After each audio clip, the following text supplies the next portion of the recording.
Assalamualaikum warahmatullahi wabarakatuh. We are from Group 4 and we would like to presenting the result of our compare contrast essay with the title The Difference Between Segmental and Suprasegmental in Phonologically. Before we start our presentation, let me introduce our group member. There are Norma Indah Lestari, Sukma Fadlatul Laili, and myself, Christopher Edgar. Our topic of discussion this time is the different similarity and teaching implication. Let's move to the next slide.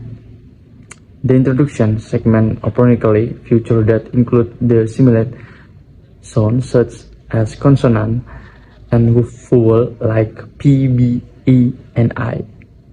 Meanwhile, suprasegmental are phonetical feature that include aspects above the sound such as stress, intonation, and pitch. These two aspects play an important role in producing English pronunciation that is clear and easily understood by the interlocutor. In addition, error in the use of these two aspects and can lead to impaired understanding of meaning in oral communication. The next slide, it's the thesis statement.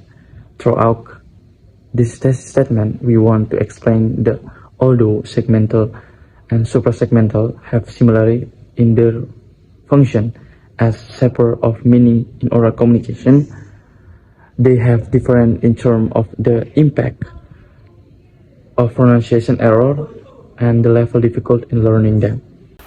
Well, for the next, I'm going to explain about the first body paragraph in the essay.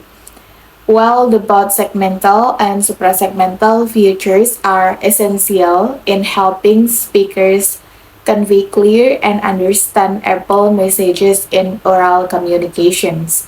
Segmental features like consonants and vowels form the basic sounds of the words.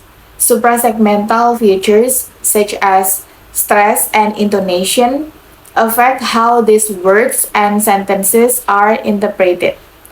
As according to Sharma 2021 points out, effective oral communications depends on the accurate use of both. For example, mispronouncing the vowel in pit and pit changes the word's meaning entirely. And similarly, if intonations is used incorrectly, a sentence meant to be a statement might sound like a question, even though these two features operate differently. They share the same goal: to avoid misunderstanding and ensure the listener gets the intent message. Alright, well, for the next one, I'm going to explain about the second body paragraph, and the content is about the impact of errors, segmental versus suprasegmental. Although both are very important, the effects of errors in segmental and suprasegmental pronunciations are totally different. Segmental errors can lead to misunderstanding of specific words. For instance, confusing the vowel sounds in pen and pen changes the meaning of the words entirely. Research by Jiang et al. 2024 support this, showing that segmental awareness influences reading and comprehension.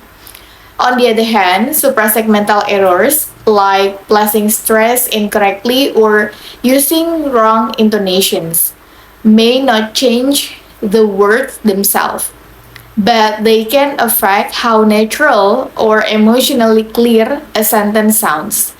This can make it hard for listeners, especially native speakers, to understand the speaker's intent. So, while both types of features affect communications, they do so in different ways. Okay, we move on to the next slide, which is body paragraph 3. Here, we discuss about the second difference between segmental and suprasegmental, which is the difference in the level of difficulty. Segmental is more concrete because it can be taught through visuals such as EPA charts, articulatory videos, mouth shape illustration, and easily detected by teachers and students. For example, in the sound P and B, which is clearly audible difference. In contrast, suprasegmentals are more abstract because they are difficult to visualize. It involves the rhythm of the sentence, the rise and fall of the voice, and emphasis, making it difficult for EFL students to understand because the patterns are not always present in their native language. This is in line with a study conducted by Emery 2022, which showed that EFL teachers in Kosovo rated stress placement and intonation as the most difficult areas in teaching suprasegmental, whereas segmental errors are easier to recognize and correct because they are concrete and discrete. This proves that while both are important, suprasegmentals demands a more complex teaching approach than segmental. In conclusion, both segmental and suprasegmental features are essential for delivering clear meaning in spoken communication. Segmental errors often change word meaning directly, while suprasegmental errors affect emotional tone and sentence function. Segmental aspects are easier to teach due to their concrete and visual nature, whereas suprasegmental features are more abstract and require deeper teaching approaches. Mastery of both is crucial for effective and understandable English pronunciation. I think that's all from us. Wassalamualaikum warahmatullahi wabarakatuh.